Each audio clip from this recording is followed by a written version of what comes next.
Hey, what's up, y'all? Welcome to another episode of the Heart and Hustle podcast. I am your host, Dr. Antonio Martinez, and today I am extremely excited to have this powerful, passionate individual next to me who will co create a space in which we will give them the opportunity to share their story, which includes that of successes, struggles, overcoming, in hopes that someone out there watching feels connected, represented, heard, seen, inspired, or any emotion that you will get from watching and hearing this story, or the stories and experiences shared by, again, this incredible individual that is sitting here next to me.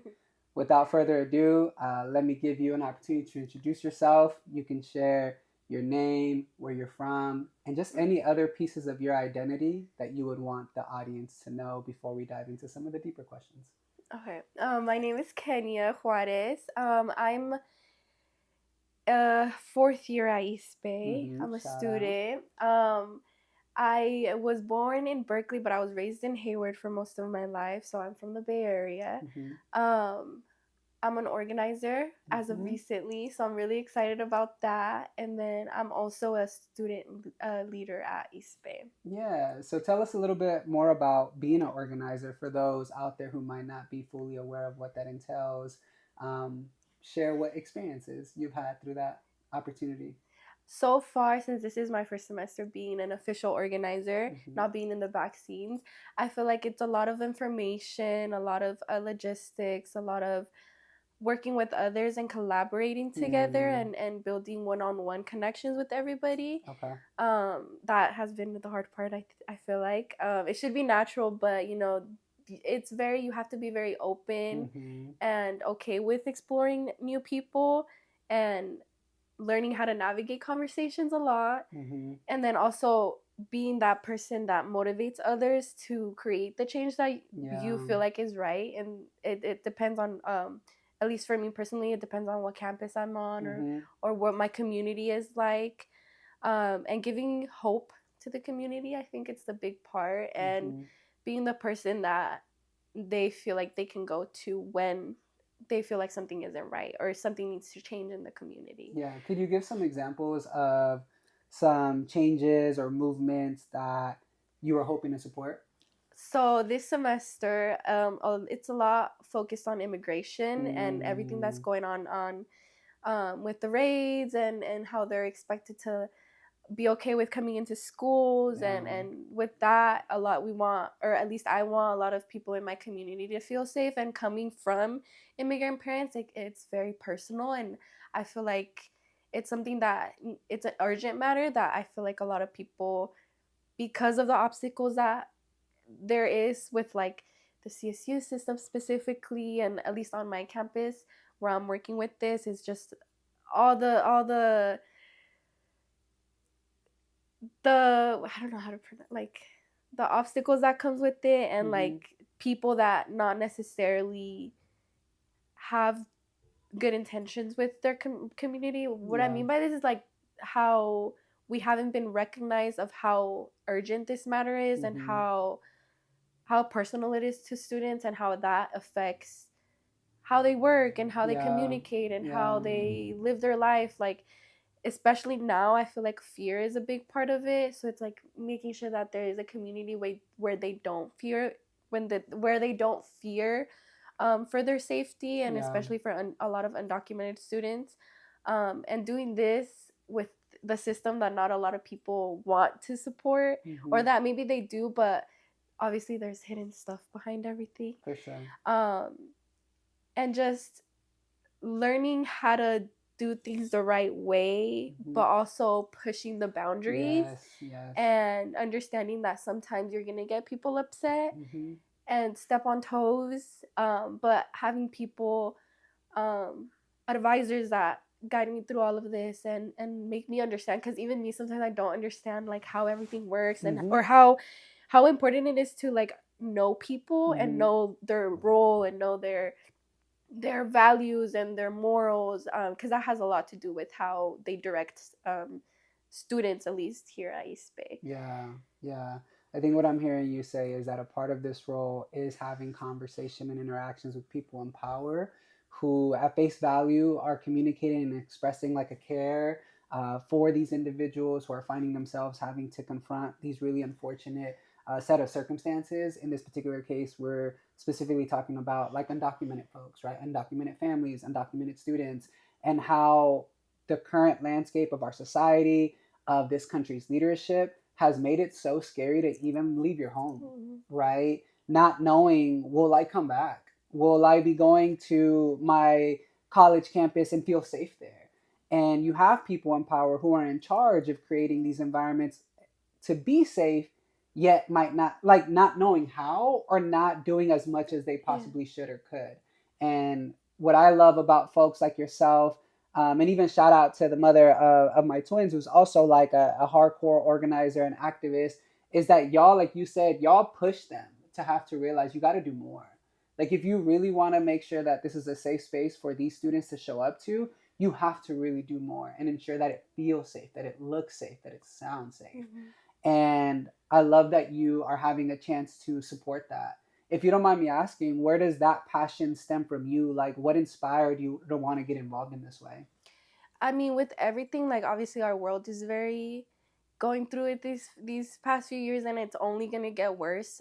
Since obviously we have a president whose intent isn't the best for people that look like me, Mm-hmm. or my parents in general. So Mm-hmm. it's like it's based off of things that I was privileged enough to be raised here and have that right to have citizenship. So it's Yeah. like, why wouldn't I want to? This is just this example specifically. Yeah. Why wouldn't I want to do something for them and for myself? Because it's like, you threaten my family, you threaten me. Yeah. And Mm-hmm.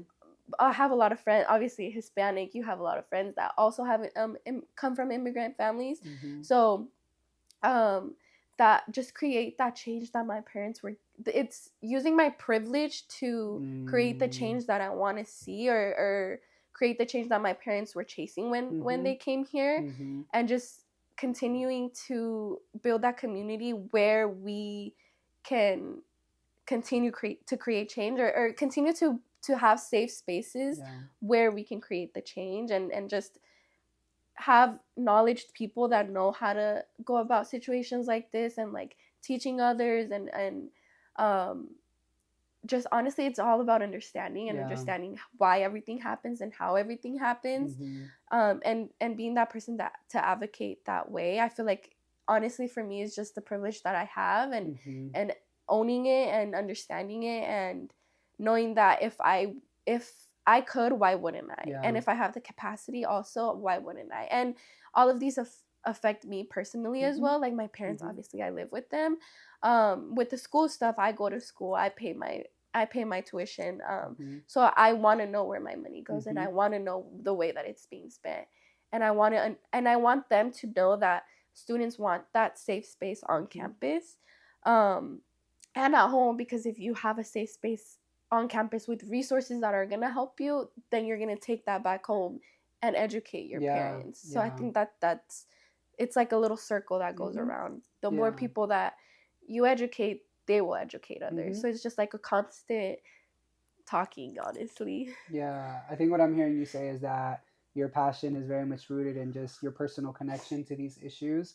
And although in this particular case we're talking about the issue of immigration, I know that you are very passionate about all things supporting just like BIPOC people, marginalized people, people who have lacked historically resources, support. And so I just want to say thank you so much for the effort and the energy that goes into it, because I know oftentimes you're going into spaces having like to convince people that these issues matter and convince people that these people matter, and that in itself can be a bit discouraging, having to do. And so thank you for like powering through, I'm sure, what at times feels like uncomfortable conversations, but because you really do want to be able to contribute to this change that not only benefits like your community, your family, but directly and indirectly also benefits you, because you can be at peace knowing that these people you love and care about are indeed entering safe spaces. Yeah, I And think so, another big thing that is discouraging, I guess, is that sometimes your own people are the ones that are kind of Mm-hmm. like shutting it down because they're not educated, or Mm-hmm. they're living in such a, again, marginalized world where they're put down constantly. So it's like kind of like that sense of hope is gone.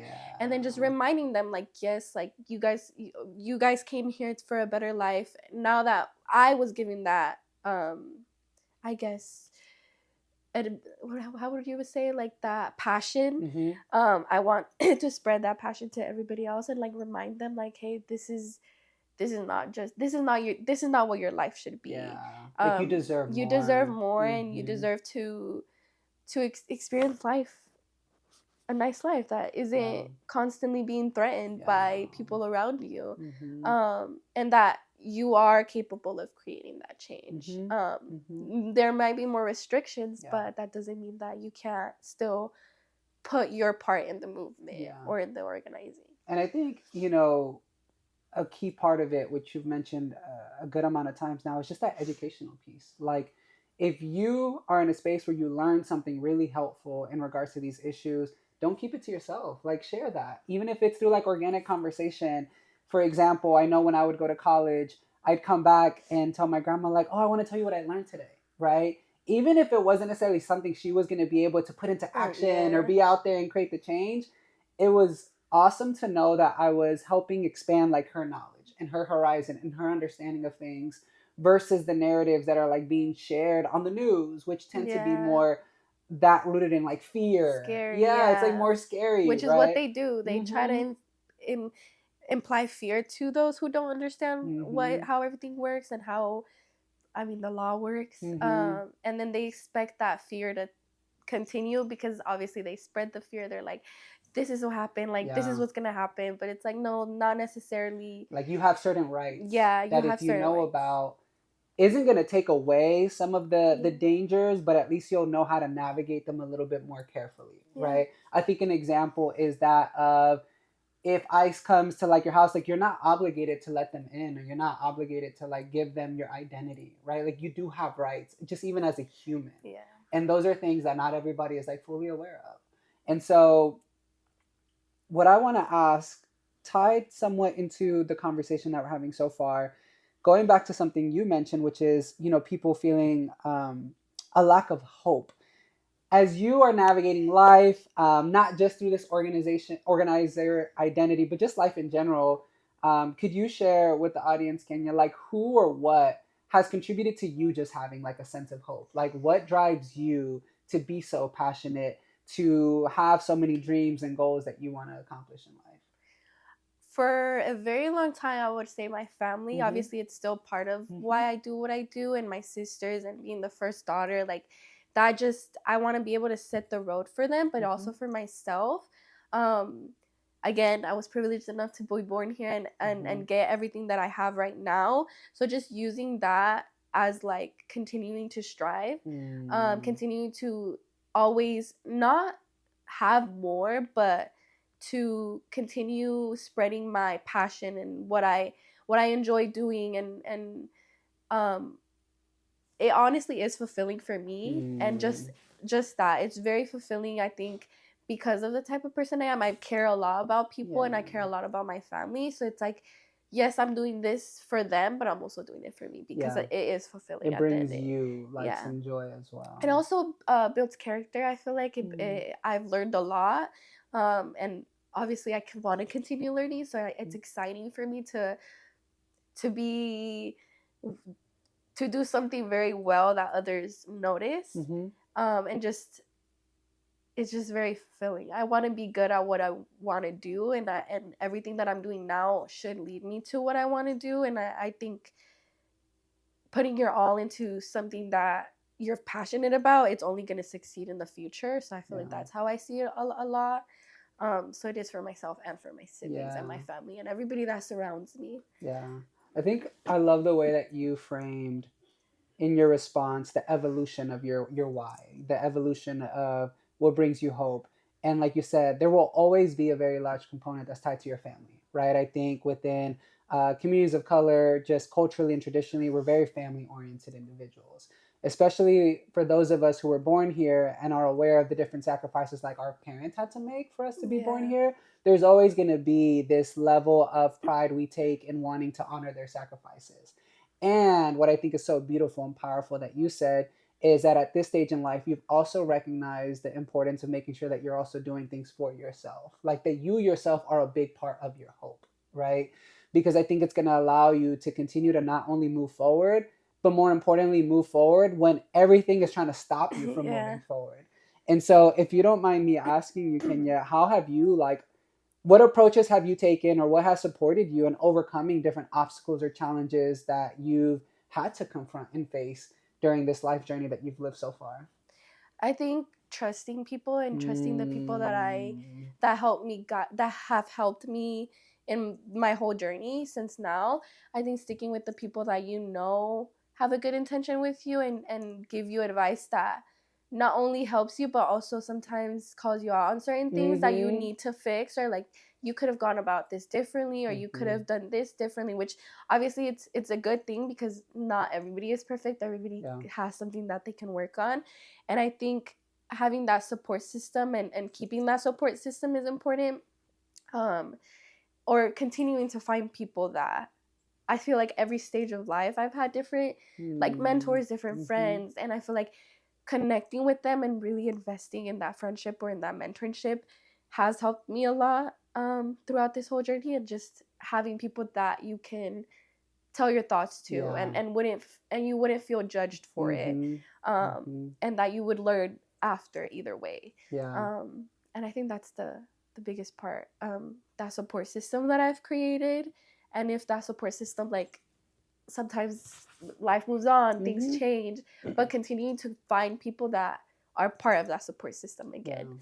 And just trusting yourself and trusting yourself and choosing the people that are intentional with you. Yeah, you beat me to it, but I'm gonna still ask the question. What would you say to somebody who hears this and thinks to themselves, but I've been let down by so many people. Like, how do I know who to trust? What would you say has helped you in being able to identify who are like folks you want to give your trust to? I think honestly, obviously people have let me down, things Mm-hmm. happen, but not letting that ruin your kind heart that you have, your kind way of looking for people. I think it's just taking those things that weren't good in that friendship and that mentorship and just keeping note of it and keeping like, this is a red flag a little bit. Mm. Like Mm-hmm. maybe if they have this, if they say this, maybe not. Yeah. And like I feel like building yourself, pouring into your own cup, trusting yourself, healing Mm. yourself, even if, because obviously everybody has something to heal from, or something that they they have experience in the past that they keep gravitating towards, if that makes sense. Mm-hmm. So just breaking that pattern Like that cycle. that cycle that you may have that you may not know, and just noting like, hey, maybe this isn't the right person, and that's fine, and learning to communicate that way, and then asking the questions that you need to ask, because sometimes it's just all it takes is for you to be not confrontational, but just to ask the question. Mm-hmm. um and just slowly you will be trusting yourself. One, I think that's the biggest thing, That like is trusting, huge. I think just Mm-hmm. trusting yourself and understanding that you are capable of choosing your friends and your Mm-hmm. mentorships, and having that control and holding on to that control that you have. And just honestly trusting yourself, Yeah. it's the biggest thing. And if you keep if you keep going up with the people that you have, I feel like that's the sign that you're doing right Yeah. and it's different. And if you feel happy, and if you go straight to these people when anything does happen, like that's how you know that it's intentional and you're doing something right. But yeah, trusting yourself is the biggest thing. Yeah, I think the trusting yourself part is huge in knowing what is okay to be experiencing from someone that you're trusting and what is not okay.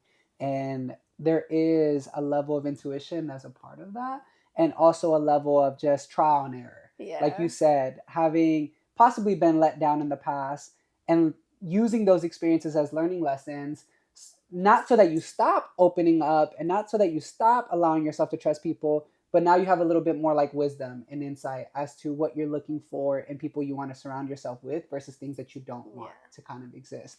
And I think this helps me transition into my next question. And I wanted to ask you, and I'll frame it in this way.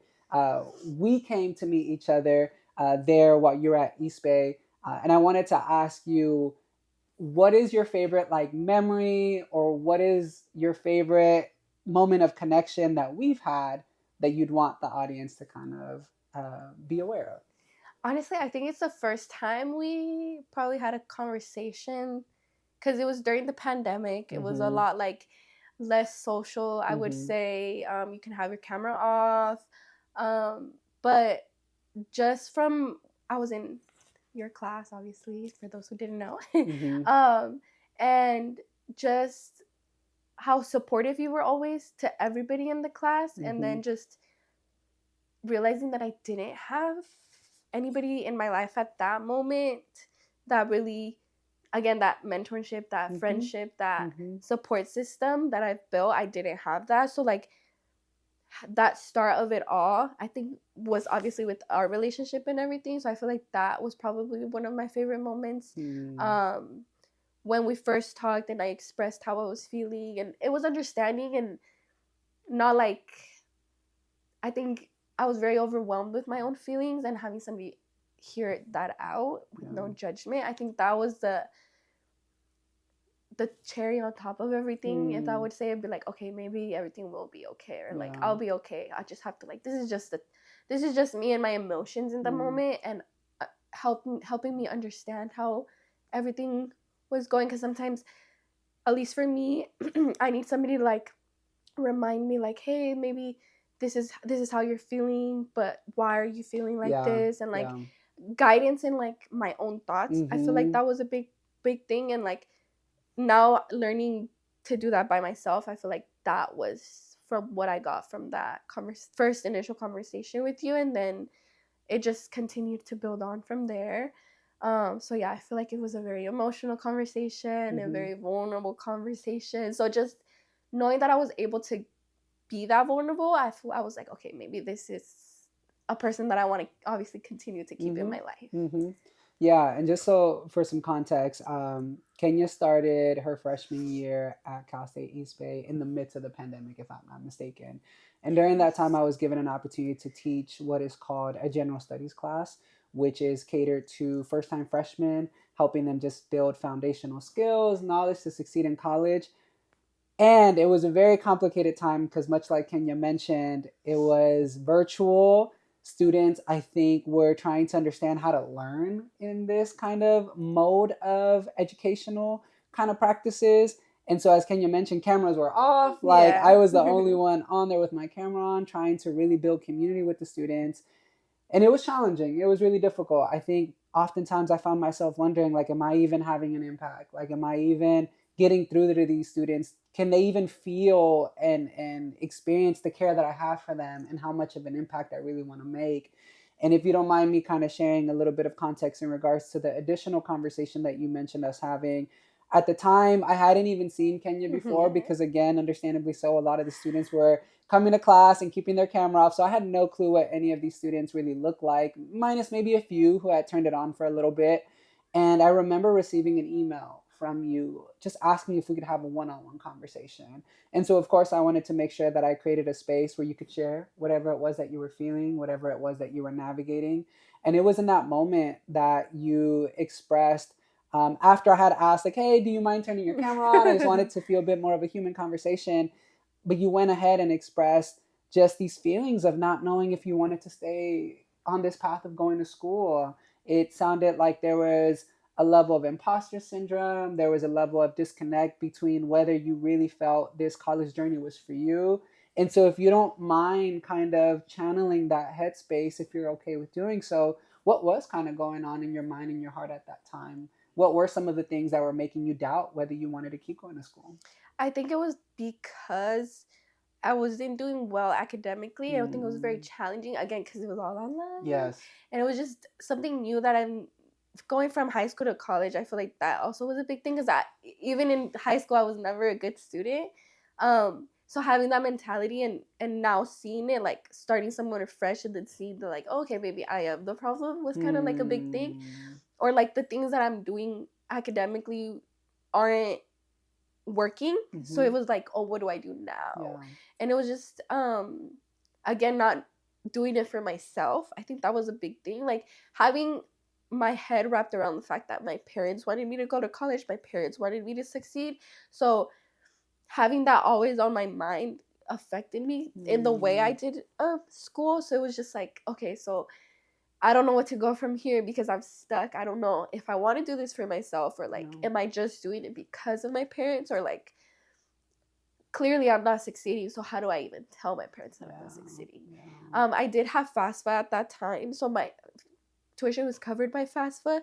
But that same year, I went under academic probation, and I think Hmm. that was where I really not hit rock bottom because it wasn't really, but it was It like, probably felt like it though, yeah, no? it was like you need to get your stuff Stuff together together. Yeah. and or like just understand like what you really want Yeah. from this journey, and like, do you want to go through this journey, or like, because Hmm. it was a lot of like, but what am I going to tell my parents, Yeah. or like, what am I going to tell the people around me? Like a lot of outside opinions on what I was doing was a big thing too. I think I was like very like satisfying everybody Hmm. around me but But myself. yourself. And Hmm. I think that was just it. I was very overwhelmed with how I was feeling. I think at that time I wasn't very well at handling my feelings as well. I didn't really Mm. share experiences, or didn't share how I was feeling to the people around me, even my family. Um, so yeah, I think it was just very overwhelming, everything at once. Yeah. So just having that person to talk to and understand, it was a lot too. I'm sure it was. Just spilling it all Hmm. was a lot. But how I felt after was when I had a clear mind and I was like, okay, now I can start thinking about what I want to do and how I want to go about things. Yeah. And what do you feel was that which you identified was ultimately for you? Like, as you mentioned, a part of these feelings was this pressure, this acknowledgement that at that time you were pursuing this journey to please others, but like you said, not necessarily for like yourself. So, how would you describe finding the meaning of this journey for yourself? What did that mean for you? It's hard because that meaning has progressed over Hmm. time that I've been there. So I don't think there's necessarily Like one just one thing thing, yeah. that has led me to continue to do this for myself. I think at first I was really just saying like, this is what I'm doing. What else am I gonna do? Hmm. So it was kind of like again being intentional with what I was doing and finding things that I found interesting Mm. while I was going through school. Because I'm Hmm. not gonna lie, the first 2 years of school is very much like, again, high school all over again because all the GEs and Hmm. all of that. So it was like, outside of this, what do I really want to do? And telling myself that this is the time to find things that I'm interested in Hmm. and find what I want to do in the future. And giving myself grace with that all, and Hmm. that I'm going to continue to find things that I enjoy. So over time, the idea of me not doing the idea of me having to do well academically kind of also went away. Hmm. um so just enjoying my journey and enjoying everything that comes with it, because at the end of the day it's not just academics, it's Yeah. like what you make of it. Yes. So I enjoy what I made of it, so I feel Yeah. like that was the main thing that helped me stay Yeah. where I am right And now. I want to shout you out and share with the audience that, as you mentioned, within your first year, due to some of the challenges that you encountered academically, you had reached academic probation. And for those of you that are unaware of what that necessarily means, when a student has reached academic probation, that means if they have another rough semester, quarter, term, there's a possibility that they might get kicked out of the university, right? So you're also feeling that pressure, knowing that you Yeah. can't even afford to have another challenging term academically. And so those were really scary moments, right? That we had to acknowledge, that we had to just talk about openly.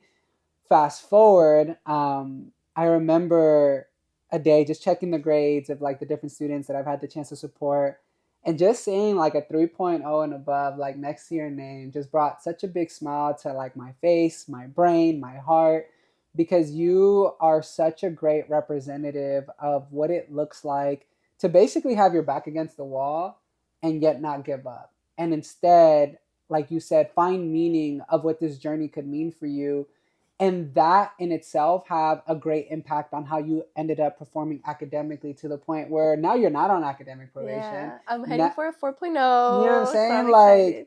that is so inspiring, and I think such a test like great testament of just who you are.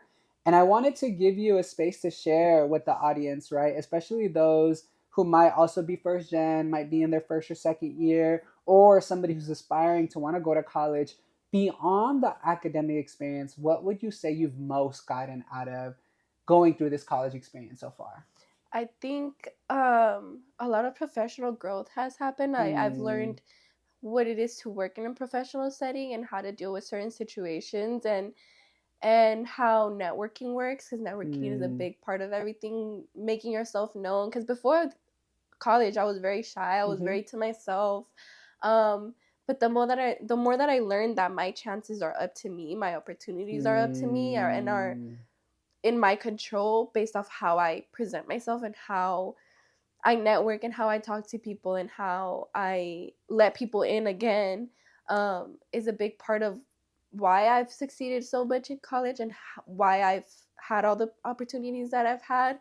I think that's the biggest thing, just knowing that you're in control of how you get opportunities, and how it's going to continue to succeed in the mm-hmm, future, and mm-hmm. how the more I put myself out there, the more opportunities I'm going to get, and the more I will enjoy my time at college right now. Yeah.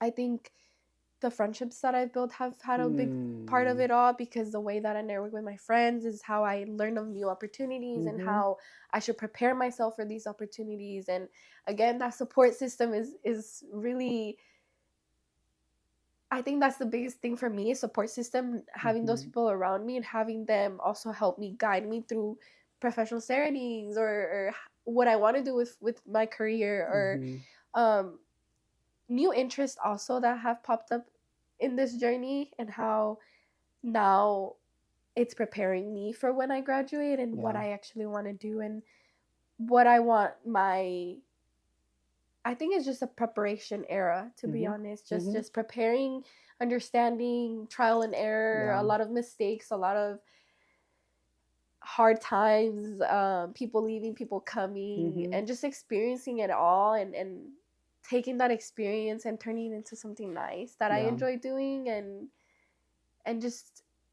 taking it all in. I think it's big. Yeah. Yeah, I think what I'm hearing you say is that you've come to realize that college very much symbolizes the way life works out in Yeah. general, right? There's the ups, there's the downs, there's people that come into your life, and there's people that transition, right? That happens a lot in education. I'm an example of that, right? Having once upon a time been very actively there at East Bay and supporting you in your journey, and then transitioning in my own life to an opportunity that I felt, really aligned with the type of work I wanted to do.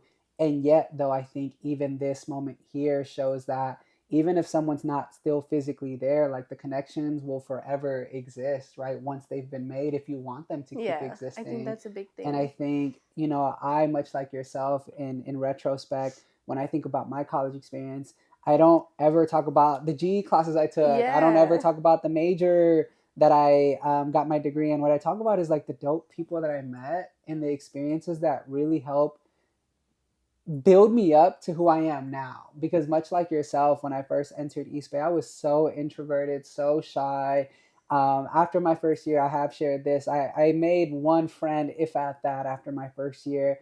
And so to say that connection was very much needed in my life was such an understatement. And so when I entered my second year, I spent that whole summer hyping myself up, talking to myself like I want to make friends, like I want to build community. I don't want to go to college to not have the full college experience.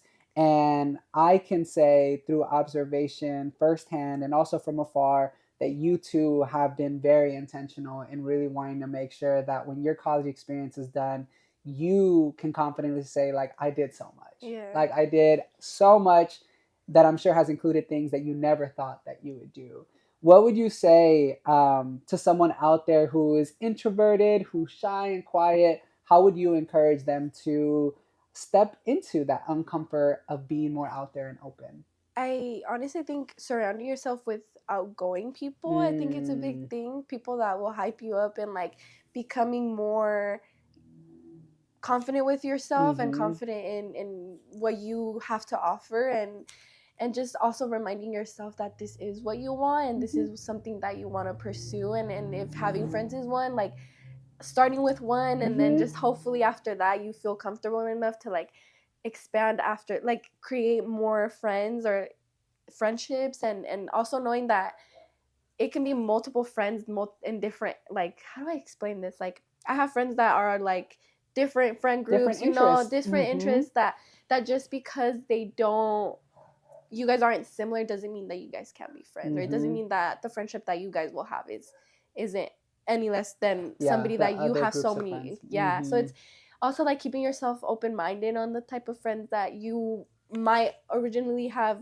in high school. mm-hmm, um College is a new world. I think mm-hmm. it really, really taking it all in, and being open-minded and new things that you may learn, and just slowly it will naturally just continue going if you keep your mindset on Mm-hmm. it, and creating again like your friends and your community, and it just takes you to be confident in yourself and to have that conversation, because it all starts from one conversation. So just hyping yourself up enough to have a conversation with somebody that you may not have, or I think that's, yeah, just being sure of who you are, and sometimes you may not feel that way, but Yeah. it's just again the people that you surround with yourself with that see how great of a person Mm-hmm. you are what's gonna help you continue creating friendships and networking and Yeah. all of that. Yeah. I think what I'm hearing you say is sometimes being around folks whose energies can like rub off on you. And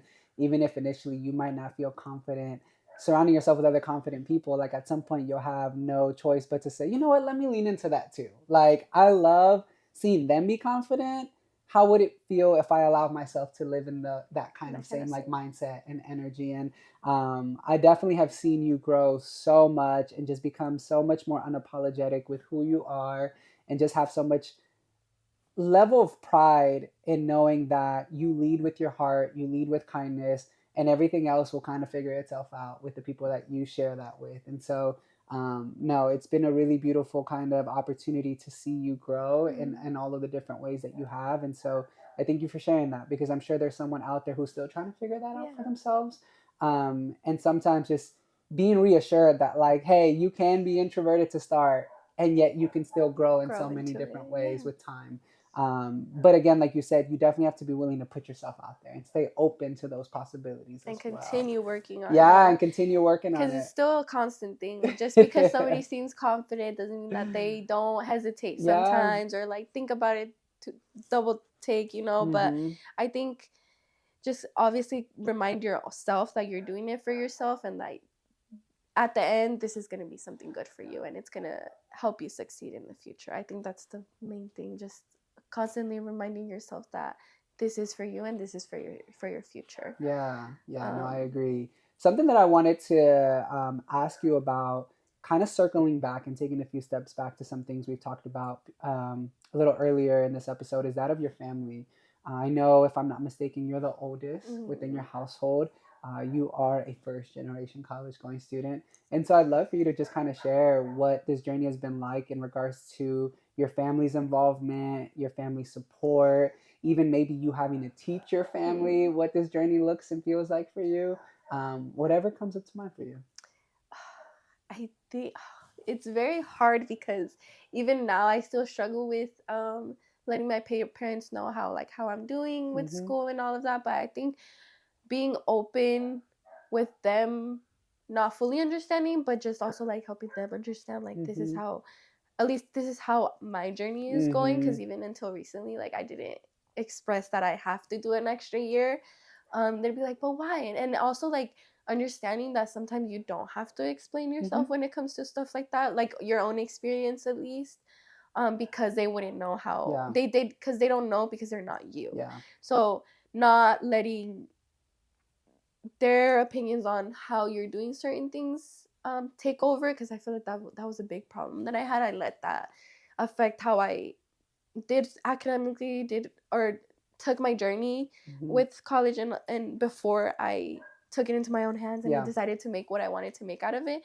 But I think also like not holding on to it's for them, Yeah. because then it's gonna when it gets hard and Yeah. it's just you, or it's just you at the end of the day. I feel Hmm. like it's your experience, the way you deal with certain things, it's your life, and you have to be able to say like, hey, like this is how I want to do certain things, because also letting them know like, be confident the way that you raised me, be confident the Hmm. way that Hmm. you taught me certain things, and how Hmm. I'm dealing with certain things now. And how it's two different generations. Yeah. We're never gonna have same eye to eye. Hmm. And being okay with that, I feel like it's Hmm. very hard with Hispanic families. Being okay with different expectations. I feel like that's what the expectations is the right word. Yeah. um and also like being the oldest, talking to my siblings has been a big thing, like creating those relationships with them. Mm. um and not It's hard not letting everything going on in your life overwhelm you and stop you from having a relationship with your siblings. I think that's been hard to navigate too, because it's like, I'm living with them. I should be able to like have a conversation with them. Like, how was your day? Yeah.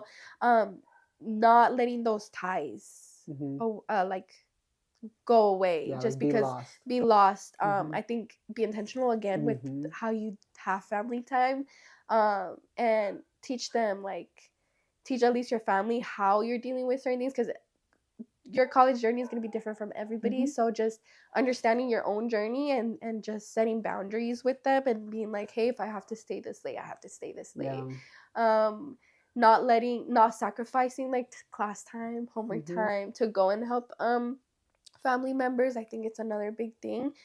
And slowly it'll be a smoother ride. At first Yeah. it's going to be a little bit hard. Be like, but why do you have to be there so late, or why do you have to do this? But Yeah. it's like, it's for you, and you know what you're doing, and it's kind of like, you have to be okay with that, and you have to be okay with others not understanding where you Yes. come from with Yeah. things. Yeah. I think that's what I was hearing you try to articulate, which is not necessarily that you can't explain kind of your journey to them, but you have to be at peace with knowing that they might not fully understand, no matter how great of an explanation you Yeah. provide. Because there's certain things in life that you can't fully understand unless you've gone through it yourself. And for our parents, right, who weren't born in this country, they didn't get the chance to have a college experience. So, although they may have a lot of wisdom and knowledge and Yeah. experience in a lot of aspects of life that can still be really helpful for us, this is a particular journey that is really difficult to fully help them like see, feel, and understand how it has played out for you Mm-hmm. personally. Because, like you said, everybody's journey is different. And so, for example, if they happen to know of a friend's child who also went to college, and let's say they graduated in 4 years, that's going to lead to them wondering, well, why is my child Yeah. not graduating in 4 years? Like, what is going on? What's wrong? But there's nothing wrong. It's just your own unique journey. And something that you mentioned, which I think is so powerful and so important, and I'm going to be even more specific, especially within your identity as a Latina woman, right? Culturally, that of setting boundaries. And I just want to ask you, like, how have you approached that for someone out there who's struggling to possibly like set boundaries with their families as they're trying to make the most out of these journeys in life, whether it be college or whether it be something else? How have you gone about trying to set those boundaries? And what challenges have you encountered in doing so? I think just, at least for me with my family, I think I had to prove a lot of why I needed to do this or why I needed to Mm. do this. I think expressing how hard my freshman year was to them, Mm-hmm. and like finally opening up to like how, not how bad academically it was, and how these habits that now I have helped me Mm-hmm. be better academically. So just being honest with them, I think, was a big thing, and I was lucky to have a very understanding parents now, Mm. that they have a they have very open minds when it comes to certain things like that. So I feel like at first I think it was myself stopping Yeah, myself like from, you were scared. yeah, Yeah. I was personally scared to like set those boundaries. But just having that conversation with them, and like, it obviously all parents are different, Fair. but having that conversation with them and being okay with being scared, but knowing that this is for your benefit. Yeah. And I feel like a lot of Hispanic parents, all they want is their child to succeed in Yeah. college and do their best. So it's, at the end of the day, I feel like they would be understanding on certain things that have to change in order to get that To accomplish degree. that. Yeah, to accomplish that journey. And I don't know, I just think for me it was myself stopping myself a lot and being scared of what they would think or how would they react with this. But once I finally did open up to them, I feel like they were very understanding when it came to that, and it was just myself being scared and thinking that they wouldn't understand. But obviously they don't understand everything, but they understand enough for them to be like, okay, this is helping her. Yeah, we're gonna support And her. we're gonna support her, because at the that's all your parents want. At least as Hispanics, first gen and all of that, I think they just want you to succeed, and just being confident again in yourself, and that this is something that is helping you, and you know that it's helping you. So it's like sticking to that, and just communicating to them, and hopefully hoping they understand. And if they don't, then you have to be a little bit harder and like stand on business when it comes to that, and be like, hey, this, I can't do this and I'm not gonna do it. And it's also letting them know this isn't in any disrespectful way, but it is for me and for my journey that I'm doing right now. You know, I think sometimes having those difficult conversations with parents is difficult and yet so important, right? And reassuring them that you trust the decision you're making in expressing the need for these boundaries, because it's going to help you accomplish the goal that they too, I'm sure, want you to be able to accomplish, right? So just reassuring them like, hey, I know this might not look the way you thought it would be in order for me to achieve this goal, but I'm telling you, this is what I have to do. And that may look like, hey, I can't work like a full-time job and like pay the bills and support y'all if I'm going to put my best foot forward in education, right? Hey, I can't be picking up my sisters from school every day. Like, I need to be able to stay for tutoring. I need to be able to stay for office hours. I need to be able to stay so that I can be involved and network and connect, all the things that you've mentioned, right? And so painting a picture for them so that they have a better understanding of what the college experience entails, and helping them realize that it's not just going to class and going home. It's not just going to class and going home, right? Where when you go to school close to home, sometimes that's the expectation. Like, aren't you out of class already? Why aren't you home? Because I need to stay on campus, right?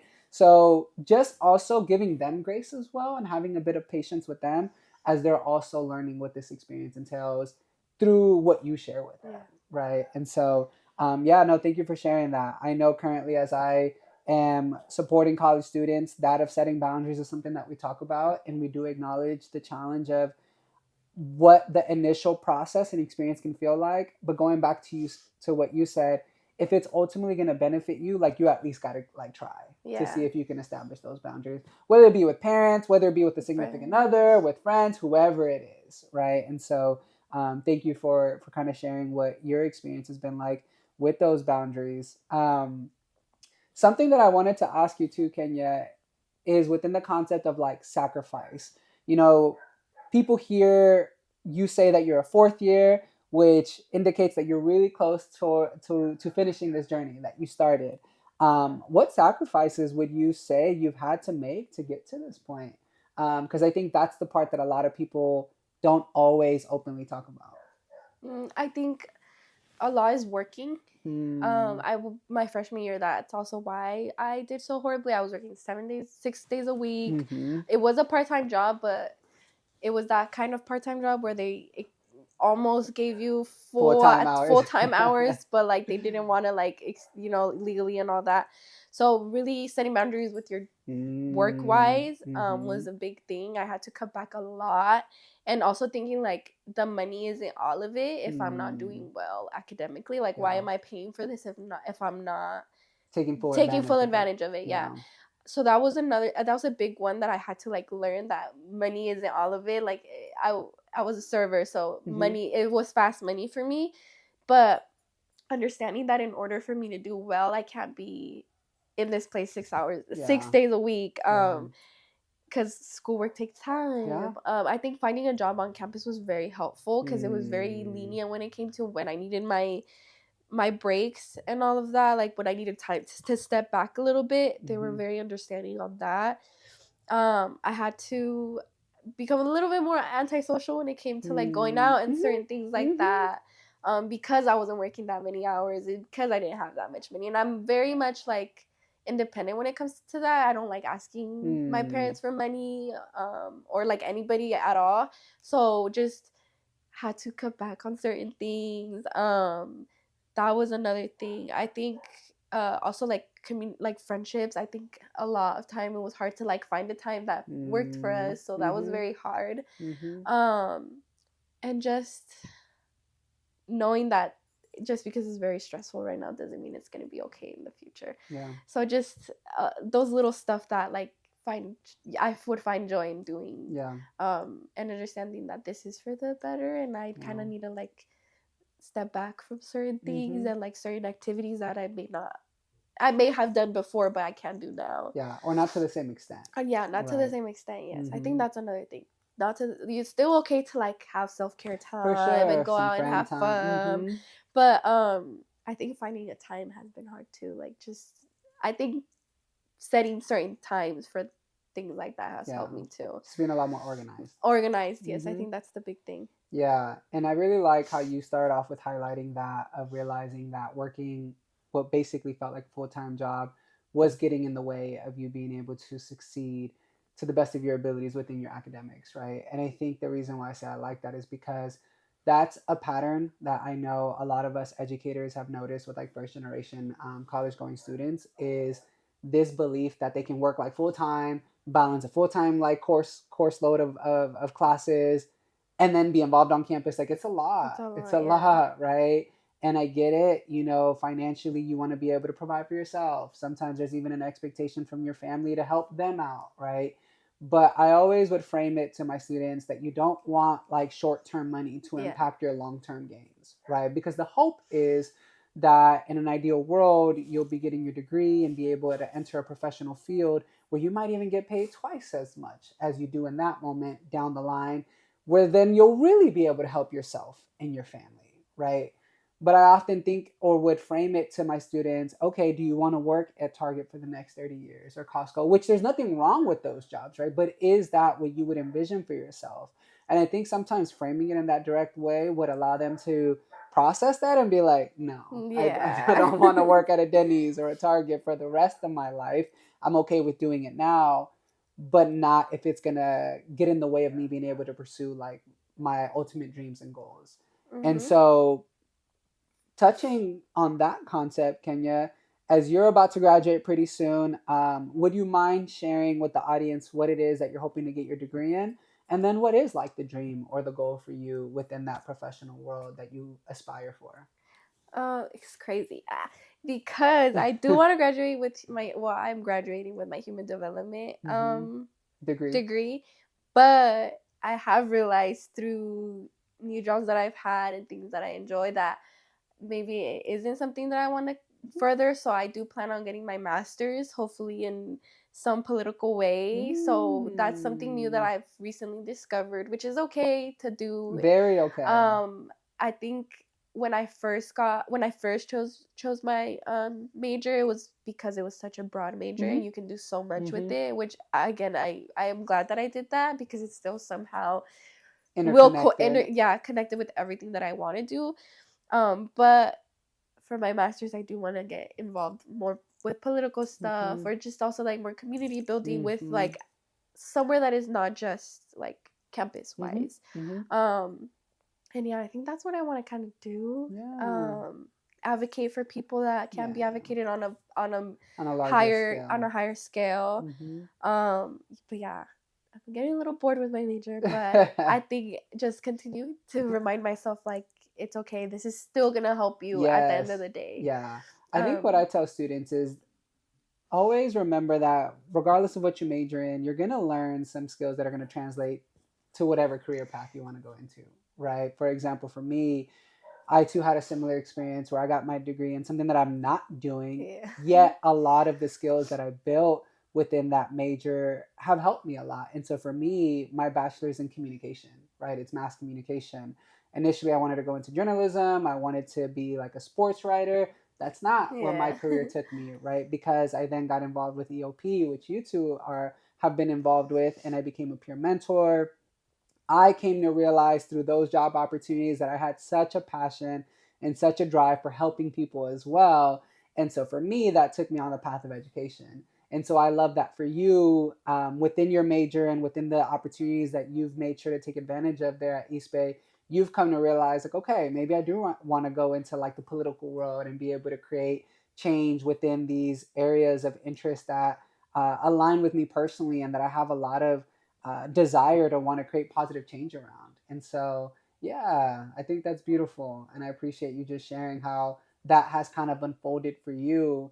And so, when you think about pursuing a more political centered career path, what comes to mind for you? I think definitely education. I think Yeah. I still have a very big passion for education. Mm-hmm. As a peer mentor, I feel like that was really what opened the doors to like the higher education world and Mm-hmm. everything that comes with it. I enjoy creating those one-on-one conversations with people and that connection with people, but I feel like with my new SQE job, I feel like it really opened my eyes to see that there's only so much these people can do, and it's very crucial thing to have, but I do want to focus on like what can be impacted on a higher level and Yeah. what can we do on a higher level to really help these people create those communities with the students, and so many obstacles comes with wanting to have that one-on-one with people, and I feel like I just want to open the opportunity for more people to be able to do that. And I Yeah. feel like right now it's a very hard time to be an educator. Mm-hmm.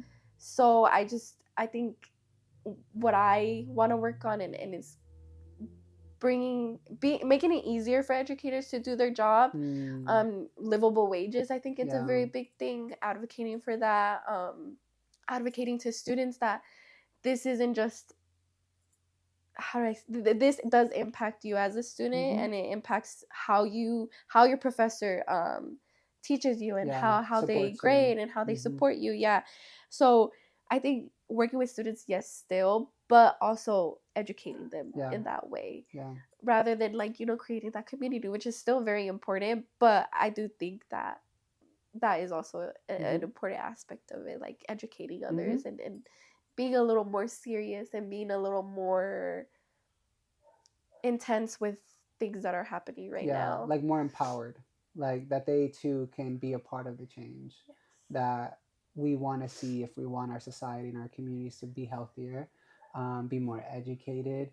And when I think about educated, right, I think sometimes people have this misconception that we're just talking about educated within like a classroom setting, but that's not the case. Just like educated on like society, your Mhm. rights, policies, laws that exist that all impact you whether you are aware of it or not, right? And so yeah, there's definitely a need. And I think what I love is that you would be such a great representation and voice for the communities that we are a part of, right? And there's a need for people from the community to see people that look like them sharing this wisdom, sharing this insight, because that helps them realize like, oh, this person's sharing this with us because they care about us, right? Not just because it's their job, but because they feel connected to us, because they are us, right? And that can be hard to replicate if you're not from a similar background or a Yeah. similar culture or a similar community.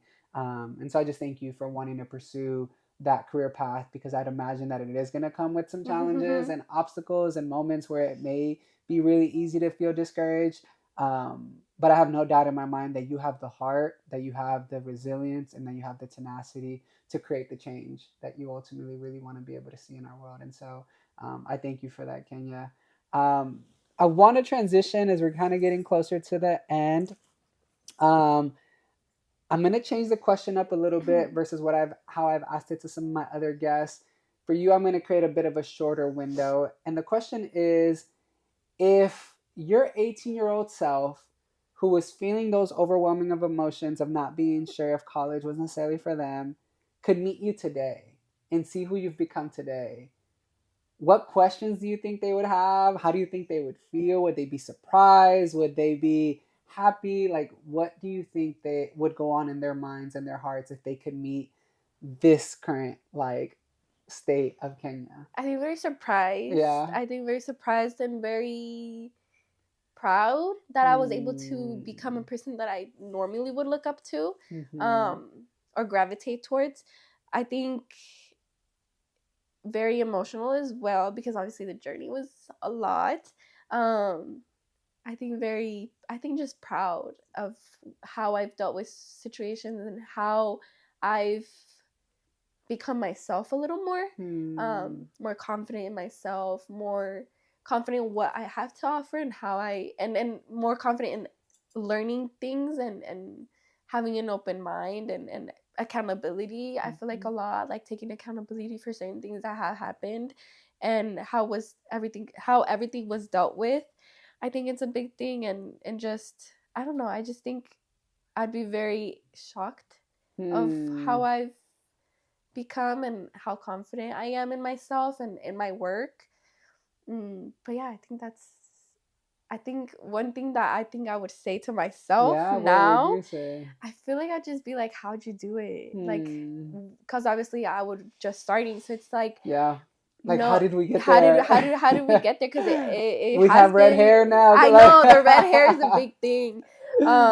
Just the new ways that I found to express myself again with the Mm-hmm. red hair. Who would have thought I would have Mm-hmm. been a redhead? Because I mean, it is very bright, so a lot Yeah, of people it's see it. bold. It's courageous. So I feel like that. Yeah, I feel like very proud of myself and who I've become Mm-hmm. now, and just like happy to continue to grow. Yeah, Yeah. yeah. I always enjoy taking a second personally, when it feels right, to think about different stages in life that I've lived, and in those moments how it felt like things were going to be like that forever, Mm-hmm. right? And then to be able to reflect and be like, oh my god, like everything turned out okay. Like you're okay. Yeah, you're okay, right? And still validating like what those feelings were at that time, and so kind of giving like this mental hug to that person and saying like, hey, we figured it out, like look where we are now. And I'd imagine that there's like a future version of myself that's looking at me right now thinking like, oh, I can't wait to meet him as well, and him see like just how much more he's going to Yeah. accomplish and so much more he's going to like experience in life that hopefully continues to align with just like joy and happiness and love, right? And so I thank you for allowing yourself to mentally have that moment with your 18-year-old self, which now feels like so long ago, but at the same time feels like it was just yesterday. Yeah, I think that's the crazy part. It feels like it's been very journey wise. It has been a lot, Yeah. but like year wise, it's kind of like, oh, Oh, it that wasn't that it long wasn't ago. that long. It was just 2 3 years Yeah. ago.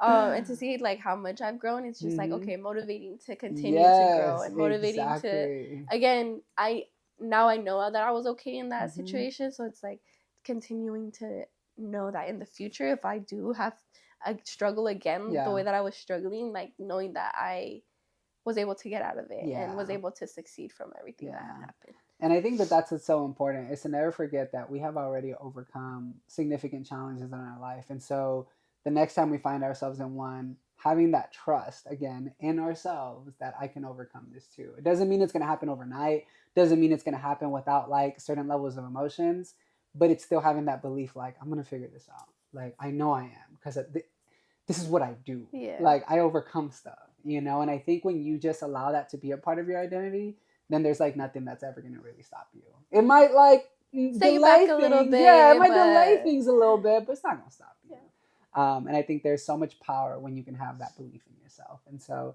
I love that you've been able to just embrace that, tap into that. And I know it's going to bode really well as you continue to navigate the different chapters of your life that are still to come. Um, the next question that I have for you, Kenya, what would you say has been a piece of advice that has been given to you that was really powerful and you still hold on to this day? I always say this, so it's nothing new to you, Mm-hmm. but I think it's being okay with being uncomfortable. I think that was a big thing Mm, for me because of how introvert I was, but being okay. understanding that because you're uncomfortable means you're growing. So Yeah.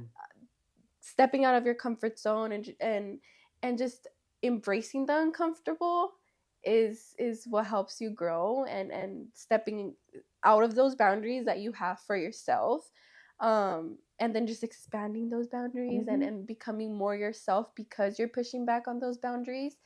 So yeah, just because you're uncomfortable, it means you're growing. It Yeah. means it's room for growth.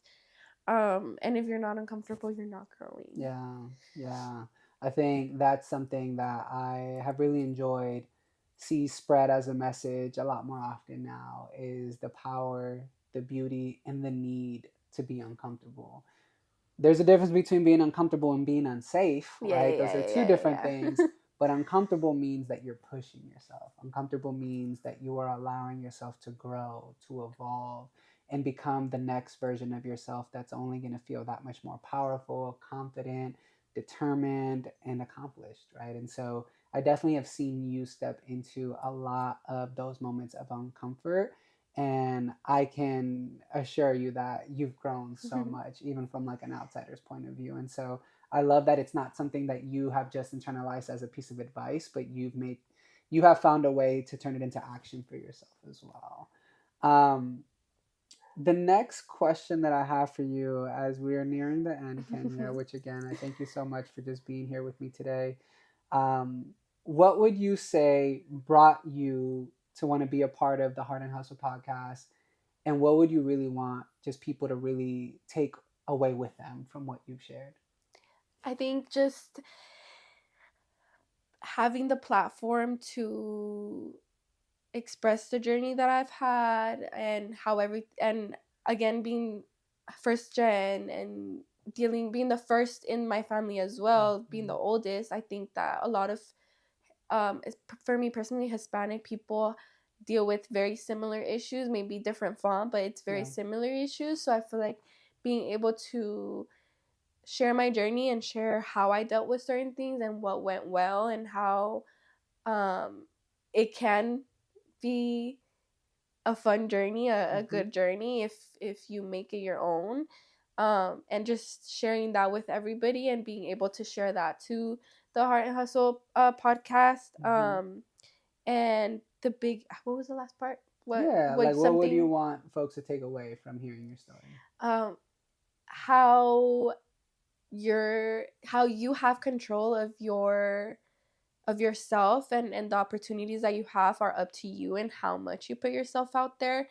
I think I want this to be very self love type of thing, because Mm. you do need to love yourself in order to gravitate all the good things that you want in life, and slowly those opportunities will start coming if you just trust yourself, Hmm. confident in yourself. I think those are the very Hmm. big ones, because if you're okay, then everything will slowly come into your life. Yeah. So yeah, I think that's the biggest thing.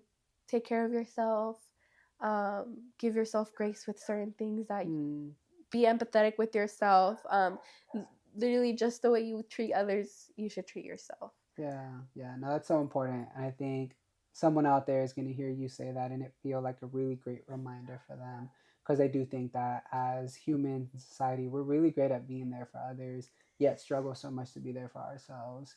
And it's when someone tells us that we have to be there for ourselves do we remember how important that is. And so I thank you so much for coming onto the podcast, sharing Thank you for space, having time, me. and your story, which I know someone out there who's sitting and watching and engaged is going to find inspiring, is going to see you and be like, wow, she is so badass. Like, and just to know that you've grown to become this person, and how much you have felt like you have had control over becoming this person. I think it's going to be a great reminder for folks that they too have control Yeah. over who they want to become.